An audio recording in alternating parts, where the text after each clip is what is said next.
BSc part प्रथम वनस्पति विज्ञान पेपर द्वितीय microbiology mycology and plant pathology के अंतर्गत आज हम वायरस विषाणु के बारे में अध्ययन करेंगे।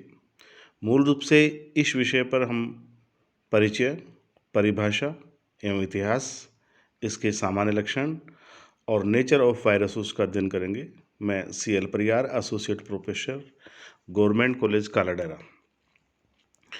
जैसा कि वायरस मूल रूप से लैटिन भाषा का शब्द है जिसका अर्थ तरल विष या विषाणु अर्थात वायरस इक्वल टू वायोस इक्वल टू पॉइजनस लिक्विड अर्थात लसदार तरल विष। विषाणु सूक्ष्मतम आमाप के विशिष्ट अकोशिकीय जीवकण हैं जो जीवाणुविक फिल्टर द्वारा भी पृथक नहीं किए जा सकते हैं। रासायनिक दृष्टि से वायरस प्रोटीन के आवरण से घिरे न्यूक्लिक अम्ल के खंड होते हैं। इस शब्द विषाणु की उत्पत्ति लैटिन भाषा के शब्द वायरस या वायो से हुई है जिसका शाब्दिक अर्थ है विषैला द्रव अर्थात इसका तात्पर्य विष या विषाणु से होता है। सर्वप्रथम एडोल्फ मेयर 1886 ने इनकी संक्रामक प्रवृत्ति के बारे में बताया। एक रूसी वनस्पति शास्त्री DJ इवानोव्स्की को वायरस की खोज का श्रेय दिया जाता है क्योंकि इन्होंने सर्वप्रथम वायरस संक्रमण द्वारा ग्रसित रोगी पौधों के रस को स्वस्थ पौधों की पत्तियों पर रगड़ने से रोग के लक्षण उत्पन्न होते हुए देखे गए थे, परंतु वे इन जीवों को पहचानने में असमर्थ रहे थे। फिर भी इस उल्लेखनीय कार्य के लिए वायरस की खोज का श्रेय उनको दिया जाता है। बेंजामिन ने इस रोग को उत्पन्न करने वाले द्रव को संक्रामक तरल अर्थात कंटीजिनियस फ्लड या कॉन्टेजिनियस वायम फ्लूइडम नाम दिया क्योंकि यह छनने पर भी संक्रामक पाया गया।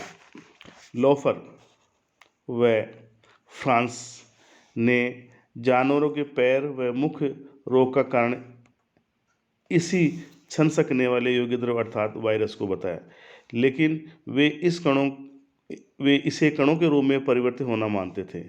इसके बाद डी हेरिल 1917 ने बैक्टीरियोफेज के बारे में जानकारी दी। 1930 में अनेक माइक्रोबायोलॉजिस्ट द्वारा वायरस की भौतिक व रासायनिक प्रवृत्ति के परिप्रेक्ष्य में विस्तृत जानकारी प्रदान की गई। इसी क्रम में एम सेलिंजर द्वारा सर्वप्रथम सेंट्रीफ्यूज तकनीक का उपयोग कर WLL जीवाणुभोजी वायरस को आइसोलेट किया गया। स्टनले 1935 ने प्रोटीन अवक्षेपण करने वाले पदार्थों का उपयोग करके तंबाकू मोजे के वायरस अर्थात TMV का क्रिस्टलाइजेशन या क्रिस्टलीकरण करने में सफलता प्राप्त की। इस प्रक्रिया द्वारा TMV की प्रोटीनियस नेचर ज्ञात हुई। उनके इस उल्लेखनीय कार्य के लिए स्टनले को नोबेल प्राइज से सम्मानित किया गया। बाइन एवं पियरी ने TMV में RNA की उपस्थिति की जानकारी दी। उपयुक्त सभी अध्ययनों के माध्यम से वायरस की न्यूक्लियोप्रोटीन प्रकृति का पता लगा। पादप प्लांट वायरसेस एनिमल वायरस के अलावा एक तीसरे प्रकार के विषाणु का भी पता चला जो जीवाणु को संक्रमित मत करते हैं। इस खोज का श्रेय डी हेरिल 1915 एक फ्रांसीसी कैनेडियन डी हेरिल को जाता है। डी हेरिल ने इन बैक्टीरियोफेज नाम से अभिहित किया। जीवाणुभोजी या बैक्टीरियोफेज की खोज से ये प्रमाणित हुआ कि वायरस फ्लूइड नहीं होते अपितु पार्टिकुलेट या कणीय भी होते हैं। पादप विषाणुओं का आधुनिक ज्ञान 17 वर्षों से भी कम पुराना है, जबकि पादपों में इससे जनित रोग हजारों वर्षों से उत्पन्न हो रहे हैं। चार्ल्स एल एक्युलस ने 1500 क्षेत्र में नलिनीगंध पुष्पों अर्थात टूलिप फ्लावर में मिलने वाले वेरिगेशन या चित्रेकबरन के बारे में बताया, जिसे वर्तमान में कलर ब्रेकिंग डिजीज के नाम से जानते हैं। यह रोग एक माहू या एफिड कीट संचरित विषाणु से उत्पन्न होता है। इसके बाद में चमेली, जास्मीन में हरिमाहीनता, आलू में पत्तियों का कुंचन अर्थात leaf curling disease in potato और रोलिंग तथा टीएमबी रोगों का पता लगा। 20वीं शताब्दी के उत्तरार्ध में अनेक वायरसों का वैज्ञानिकों द्वारा खोजा गया। विभिन्न प्रकार के वायरसों की आकृति, आकार एवं संरचना एक दूसरे से पूर्णतः अलग होती हैं, परंतु सभी वायरस समान रूप से ऑब्लिगेट पैरासाइट होते हैं। इसके बाद तथा पौधों या जंतुओं दोनों में पाए जाते हैं। इलेक्ट्रॉन माइक्रोस्कोप के आविष्कार के बाद से ही विज्ञान जगत के समक्ष वायरस अध्ययन की असीम संभावनाएं उजागर हुई हैं। अतः जीव विज्ञान की वह शाखा जिसके अंतर्गत वायरस संरचना, कार्यकी का अध्ययन किया जाता है, उसे विषाणु या वायरोलॉजी कहा जाता है एवं वायरस के बारे में अध्ययन करने वाले जीव वैज्ञानिकों को वायरोलॉजिस्ट कहा जाता है, अर्थात branch of biology which deals with the study, structure and physiology of virus is called virology. The biologist who studies about virus is called virologist. इस तरीके से हम ये देखते हैं कि जो वायरोलॉजी है उसके अंतर्गत हम वायरस की स्ट्रक्चर, उनकी फिजियोलॉजी और किस प्रकार से फंक्शनिंग करते हैं का अध्ययन करते हैं। अब हम विभिन्न वैज्ञानिकों द्वारा दी गई जो वायरस की परिभाषाएं हैं उनके बारे में बताते हैं। इवानोवस्की 1892 के अनुसार वायरस रोग उत्पन्न करने वाले अति सूक्ष्म जीव अर्थात अल्ट्रा माइक्रोस्कोपिक पैरासाइट होते हैं, जबकि बेडन 1943 के अनुसार 200 मिली माइक्रोन से कम आकार वाले रोगजनक अविकल्पी परजीवी अर्थात पैथोजेनिक ऑब्लिगेट पैरासाइट्स को वायरस कहते हैं। और वायरस समय अति सूक्ष्मदर्शी संरचनाएं हैं जिनमें रोग उत्पन्न की क्षमता होती है एवं विशेष प्रपोषी अर्थात होस्ट सजीव कोशिकाओं में ही जनन करने की क्षमता रखते हैं।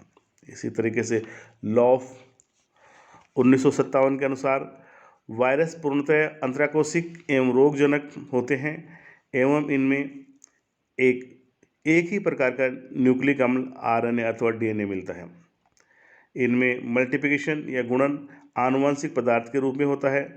वृद्धि एवं विखंडन की क्षमता होती है। लिपमैन प्रणाली का अभाव होता है। लोरिया एवं डॉर्नेल 1968 के अनुसार वायरस ऐसे एक अर्थात एंटिडीज है जिनका जीनोम एक न्यूक्लिक अम्ल का होता है जो प्रपोषी सजीव कोशिका के भीतर उनकी अंतर्वस्तुओं का उपयोग कर पुनरावृत्ति कर विशिष्ट कणों अर्थात वायरोन्स का संश्लेषण करते हैं। ये कण वायरस जीनोम का स्थानांतरण दूसरी कोशिकाओं में कर सकते हैं। इस तरीके से हम ये जो देखते हैं कि इनके जो लक्षण हैं वायरस के वो इस प्रकार से होते हैं। अब हम बात करते हैं वायरसों की नेचर के बारे में। जैसे कि वायरसों की नेचर, वायरस की जो स्ट्रक्चर है अत्यंत सूक्ष्म एवं अदृष्टिगोचर होने के कारण इनकी प्रकृति प्रारंभ से ही विवादग्रस्त रही है। इनमें कुछ लक्षण सजीवों के तथा कुछ लक्षण निर्जीवों के होते हैं। वायरस न्यूक्लियोप्रोटीन के बने ऑब्लिगेट पैरासाइट होते हैं तथा इन्हें सजीव रूप से आने के लिए कोशिका में पहुंचना आवश्यक है। क्या वायरस जीव है? क्या वायरस को हम एक कोशिका कह सकते हैं? कोशिका की परिभाषा के अनुसार कोशिका जीव एवं जीवन की सूक्ष्मतम इकाई है तथा कोशिका का स्वतंत्र अस्तित्व होता है एवं स्वजनन करने की क्षमता रखती है। एक कोशिका के विभिन्न क्रियाकलापों को करने हेतु 5000 एंगस्ट्रॉम व्यास का होना आवश्यक है, जबकि अधिकतर वायरस का आकार 100 एंगस्ट्रॉम से 2000 एंगस्ट्रॉम तक होता है। वायरस में कोशिका समान कोशिका द्रव्य एवं एंजाइम तंत्र तथा विभिन्न प्रकार के कोशिकांग नहीं होते। इस कारण ऑब्लिगेट पैरासाइट अवस्था में ये पोषक कोशिका की संश्लेषणी मशीनरी का समय के निर्माण में उपयोग करते हैं। अतः वायरस को जीव अर्थात ऑर्गेनिज्म नहीं माना जा सकता है। यह अकोशिकीय एसेलुलर या नॉन सेलुलर पदार्थ होता है जो प्रपोषी कोशिकाओं में स्वयं के जनन के लिए उपयोग करते हैं। अतः कई आधारों पर ये मान सकते हैं न तो ये न तो ये निर्जीव है और न ये सजीव है। नोबेल प्राइज विजेता एंड्रोफ लोफ के अनुसार वायरस एक वायरस है। यह न सजीव है और न निर्जीव है, बल्कि इनके बीच की योजक कड़ी से कहा जाता है। अतः विभिन्न प्रकार की जो मेटाबॉलिक क्रियाओं को संपन्न करने के लिए जो कोशिकाओं की जो आवश्यक शर्तें होती हैं, उस शर्तों पर भी ये खरा नहीं उतरता। अतः न इसको सजीव मानते हैं और न इसको निर्जीव मानते हैं। स्टैनले एवं वेनिस के अनुसार वायरस एक विशेष प्रकार के सार्थक अणु हैं जो प्रपोषी कोशिका में प्रवेश करते ही सजीव प्रकृति धारण कर लेते हैं।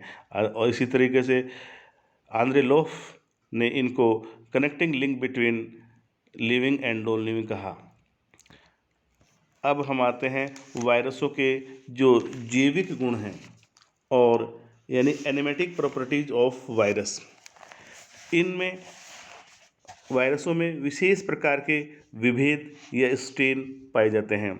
वायरसों में विभिन्न प्रकार के स्ट्रेन्स व वैराइटीज पाई जाती हैं। दूसरा, वायरसों में म्यूटेशन का समान परिवर्तन होते रहते हैं। इनकी वजह से इनके अनेक उत्परिवर्तित रूप अर्थात म्यूटेंट फॉर्म्स पाए जाते हैं। इनमें एंटीजेनिक गुण होते हैं। इनका गुणन केवल जीवित प्रपोषी कोशिकाओं में ही होता है। इनका रासायनिक संगठन निश्चित रूप से जीवद्रव्य के गठन के समान होता है, इसलिए ये जीवद्रव्य के समान रासायनिक क्रियाएं करते हैं। अन्य सूक्ष्म जीवों की भांति इनमें भी संक्रमण करने की क्षमता होती है। वायरस परपोषी विशिष्टता दर्शाते हैं। वायरस परपोषी विशिष्टता दर्शाते हैं। अब है वायरसों के निर्जीव पदार्थों के समान लक्षण अर्थात इनिमेट प्रॉपर्टीज ऑफ वायरस। नंबर 1, इनमें इनका क्रिस्टलीकरण किया जा सकता है, अर्थात इनको हम क्रिस्टलों में बांट सकते हैं या बटे सकते हैं। ये इनका विशेष गुण है। इनमें श्वसन क्रियाएं नहीं होती हैं, इनमें उपापचय क्रियाएं नहीं होती हैं एवं इनमें एंजाइमों का अभाव होता है। इनके कण रासायनिक दृष्टि से अक्रियाशील होते हैं तथा इनकी आभासी संरचना को अनिश्चित काल तक बिना किसी परिवर्तन के रखा जा सकता है। ये स्वयं उत्प्रेरक अर्थात ऑटो कैटालिटिक होते हैं एवं इनमें कार्यशील स्वायत्तता का अभाव होता है। इस प्रकार से इनकी ये एनिमल प्रॉपर्टीज़ थी। और अब हम इनके आते हैं जो मुख्य लक्षण हैं, जो मेन करेक्टर्स हैं, जो वायरसों के लक्षण हैं, उसके बारे में अगली क्लास में इनका अध्ययन करेंगे। थैंक्स।